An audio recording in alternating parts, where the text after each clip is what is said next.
You're listening to the Dispassionate ADF Veteran's Voice. Each episode is generated and narrated using artificial intelligence, specifically Google's Notebook LM, drawing from official records like the Royal Commission Final Report, government strategies, inquiry reports, and lived experience accounts. The narration is delivered in American accents, as that is all that is available in this emerging AI tool. Don't let that distract you. This isn't the voice of any one veteran or organisation. It's Australia's veterans' story, told through evidence, not opinion. Here are your hosts. Welcome, deep divers. Today, we're really getting into something fundamental to Australia, this promise we've made to those who've served. That's right. It's this idea of support for veterans and their families, often described as being from cradle to grave.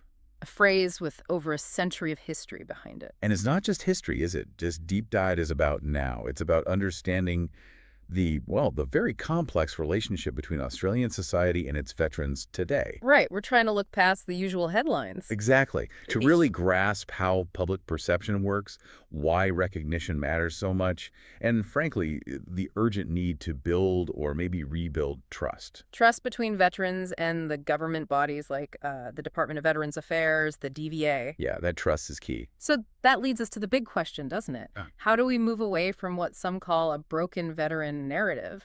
Our mission really is to work towards a story that properly acknowledges their contributions and ensures Australia actually delivers on that big historic promise. And the insight here, which I think is crucial, is that perception isn't just, some side effect. No. No, it fundamentally drives whether veterans feel safe enough to even seek the help that's supposedly there for them. Okay, so trust and positive perception aren't just nice to haves. Not at all. They're critical, Yeah. absolutely critical for successful integration back into civilian life. And they create a kind of framework for accountability, too. Makes sense. So what are we drawing on for this? We've got quite a bit. Reports from recent policy forums, the Veteran Families one, the Women Veterans one.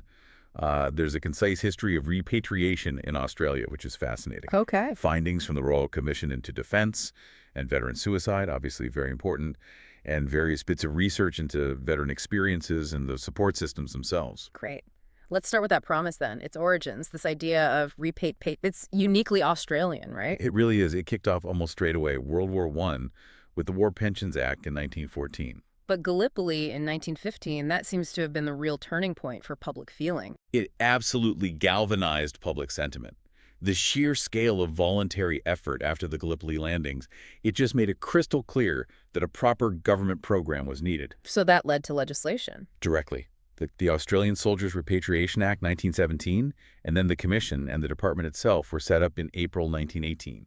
It set a powerful precedent, this idea of national responsibility. And Prime Minister Billy Hughes really leaned into that, didn't he? He did. He spoke passionately about honoring Australia's obligations, saying the government needed to be seen as not altogether unworthy either of Australia or of those who heroically fought and suffered in its defense. Wow, that's strong stuff.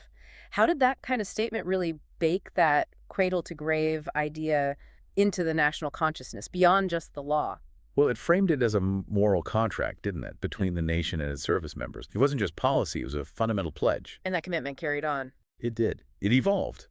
And by October 76, the Repatriation Department became the Department of Veterans Affairs, DVA.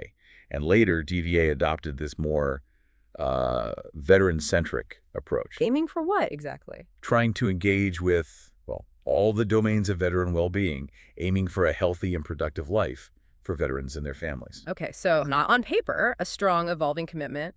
But then we look at today, and the perception, it seems complicated. There's this dual narrative research talks about within the whole veteran reintegration system. Yeah, that's right. These sort of competing narratives coexist. The broken veteran on one side. And versus the capable veteran on the other. Exactly. And the sources we looked at argue really strongly for a systemic shift, moving away from a system that's fragmented and focuses on deficits. All the negative stuff. Right. Towards one that's adaptive and actually empowers the veteran community. It's a mindset change, really, not just tweaking policies. And we have to acknowledge many ADF members do transition successfully, right? They build new lives quickly. Absolutely. Many do. But for some, the struggle is very real. And sometimes, maybe surprisingly, the impacts don't show up immediately.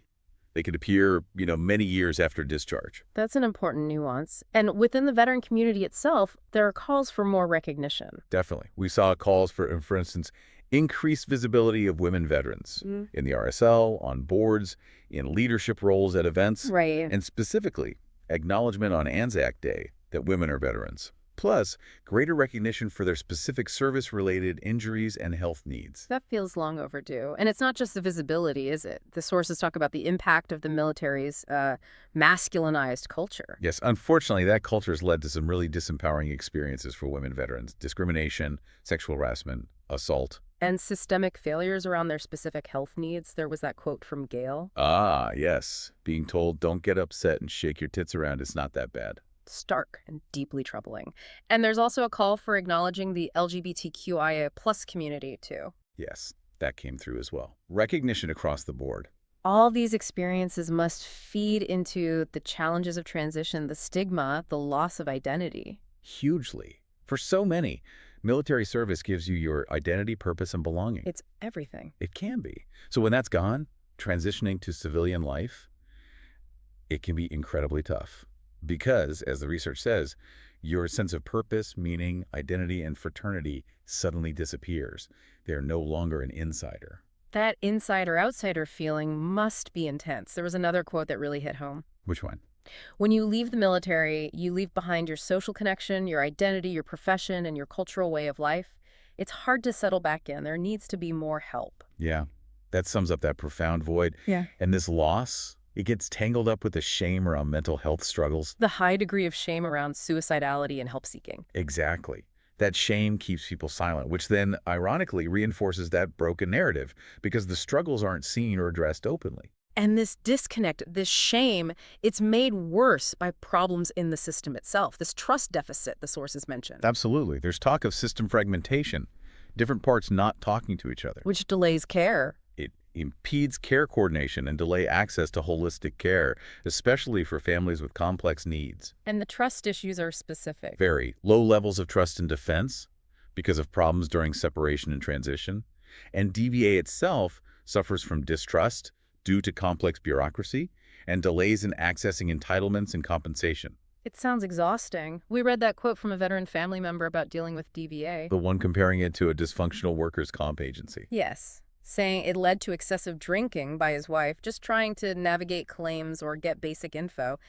He could tell if she dealt with DVA just by looking at her. Yeah, that paints a really bleak picture of the human cost of that bureaucratic struggle. It just erodes well-being. And it wasn't just families. One source even suggested the Royal Commission, which was meant to help, might have actually damaged trust further for some. Which is a really serious finding, isn't it? Yeah. It shows just how deep that distrust runs. So what's driving this lack of trust, practically speaking? Barriers to access. That's a big part of it. Veterans having to retell their stories, and traumatic stories, often over and over again to different agencies. Oh, that must be incredibly frustrating.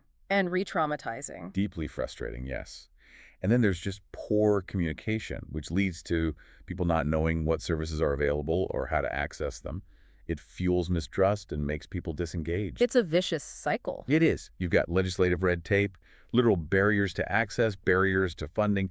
It's overwhelming, especially if you're already stressed. And the basic fact that many veterans just are often not aware of the range of service options available, that seems like a fundamental communication breakdown. It really does. Okay, so connecting the dots here. Families clearly play a massive role in all this. The unsung heroes, really? Absolutely pivotal. They're often the first responders, the first ones to notice changes, providing that initial mental health first aid and support. Right. There was that quote, "Something I believe that is imperative to save veteran lives is to recognize the role that their partners' families play in the healing process." Powerful, isn't it? But these families, they bear the emotional and financial burden of transition, yet they often lack tailored support themselves for spouses, kids, other carers. That imbalance seems unsustainable. It really is. And it's not just lack of support, but actual exclusion sometimes. Yeah, the sources say families are often excluded from communication, policy decisions, and co-design for support services. So they might not even know what exists or how to get it. So there's a push to change that. A strong push. To revise how families are included in designing mental health support. moving away from a purely veteran-focused model. To something more family inclusive. Exactly. And that includes practical things, too, like needing childcare at events or services being available outside of work hours. Seems obvious when you say it. It does. But the core message is about effective communication, making sure families understand entitlements, what support is out there, and crucially, how to access it. Right. Without that, the whole system falters. Okay, so we've laid out the historical promise, the perception issues, the trust deficit, the family role. Where do we go from here? What does charting a new course look like? Well, one strong theme was support for a potential new agency for the coordination of well-being services and support. Central body. Sort of. An agency focused on actually delivering on the promise that cradle-to-grave support. That idea was a key focus in the workshop discussions we reviewed. Okay, trying to overcome that fragmentation we talked about. Precisely. And how would this new agency build trust? There were some design principles mentioned. Yes, really focused on trust-building dimensions. Things like a no-wrong door approach, a consistent, trusted place to go first. Makes sense. What else? The agency must build trust by being reliable. It says what it will do and does what it says. It needs to foster empowerment and self-agency through good information and education. Giving people control. Yes, choice and control for veterans and families. And critically, having people with lived expertise in staff and leadership roles. To drive the right culture. Exactly. A culture of inclusivity, empathy, accountability, making sure it's safe to engage, trauma-informed, culturally competent, and always aiming for best practice and continuous improvement. Those principles sound like a solid foundation. What about connecting with communities on the ground? That's where the local veterans and families hubs come in. They're seen as a really promising investment. For what, specifically? For building social connection and purpose after transition, which, as we discussed, can be a huge gap. So these hubs would be local focal points? Yeah, for place-based well-being strategies, co-locating different services, integrating mainstream services too, making things much easier to access. And potentially building trust from the ground up. That's the idea, especially if they're led by peers with lived expertise. Yeah. That can create the best possible community setting for building trust systems. Okay. And the final piece seems to be about learning and improving continuously.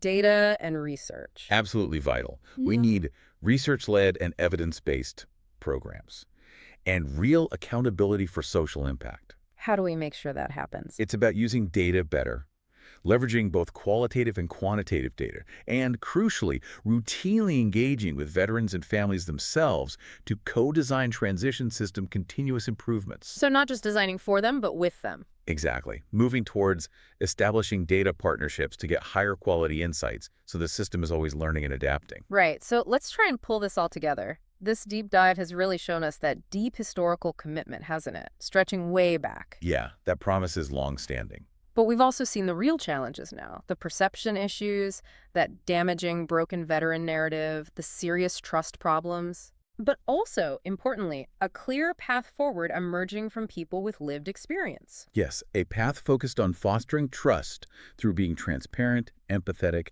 and creating support systems that are integrated and genuinely include families. It feels like it's about more than just government programs, though. It's about a shift in how we, as a society, view and interact with veterans. Absolutely. It's about ensuring that historic pledge feels real day to day. Okay, so here's something for you, our listener, to think about. If that historic promise of cradle-to-grave support is going to mean something truly profound, what role do you think the wider community plays? Beyond just acknowledging service. Right. How can the community actively champion this shift in narrative and help hold our institutions accountable for delivering that sustained, trustworthy support?